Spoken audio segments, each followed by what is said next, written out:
ಧಾರವಾಡ ಜಿಲ್ಲೆ ಧಾರವಾಡ ಸಿಟಿಯ ಶ್ರೀನಗರದಲ್ಲಿ ಒಂದು 100 ಮಕ್ಕಳು, ರೈತ ಪರ ಸಂಘಟನೆಗಳು, ಕನ್ನಡ ಪರ ಸಂಘಟನೆಗಳು ಸೇರಿ ಸಹಸ್ರಾರು ಮಕ್ಕಳು ಈಗ ಉದ್ಯೋಗಾಕಾಂಕ್ಷಿಗಳಾಗಿ ಪ್ರತಿಭಾವಂತರು ಅವ್ರದ್ದು ಯಾವುದೂ ರಿಕ್ರೂಟ್ಮೆಂಟ್ ಆಗ್ತಾ ಇರೋವಂಥ ಆಕ್ರೋಶವನ್ನು ನಮ್ಮ ಮುಂದೆ ತೋರ್ಪಡಿಸಿದರು.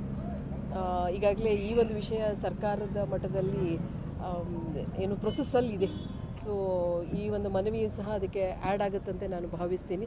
ಕೂಡಲೇ ನಮ್ಮ ಘನ ಸರ್ಕಾರದ ಗಮನಕ್ಕೆ ತಂದು ಜಿಲ್ಲಾಧಿಕಾರಿಗಳು ಹಾಗೂ ನಮ್ಮ ಉಸ್ತುವಾರಿ ಸಚಿವರ ಗಮನಕ್ಕೂ ಸಹ ತಂದು ಈ ಪ್ರಕ್ರಿಯೆ ಕೂಡಲೇ ಆರಂಭ ಆಗಲಿ ಅಂತ ಹೇಳಿ ನಾವು ಎಲ್ಲ ವಿದ್ಯಾರ್ಥಿಗಳಲ್ಲಿ ಕೇಳ್ಕೊಂಡಿದ್ದೀವಿ.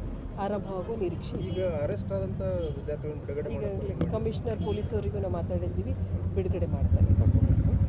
ಅದು it was just a preventive measure ಅಷ್ಟೇ. ಈಗ ಸದ್ಯಕ್ಕೆ ಪ್ರತಿಭಟನೆ ಕೈ ಬಿಡ್ತಾರೆ ಮೇಡಮ್? ಬಿಡ್ತೀವಂತೆ ನನಗೆ ರೈತರು ಮತ್ತು ವಿದ್ಯಾರ್ಥಿಗಳು, ಉದ್ಯೋಗಾಕಾಂಕ್ಷಿಗಳು ಎಲ್ಲ ಹೇಳಿದ್ದಾರೆ. ಇದು ಸ್ಟೇಟ್ ಡಿಸಿಷನ್ ಇರೋದ್ರಿಂದ ಅವ್ರಿಗೂ ಸಹ ಗೊತ್ತಿದೆ.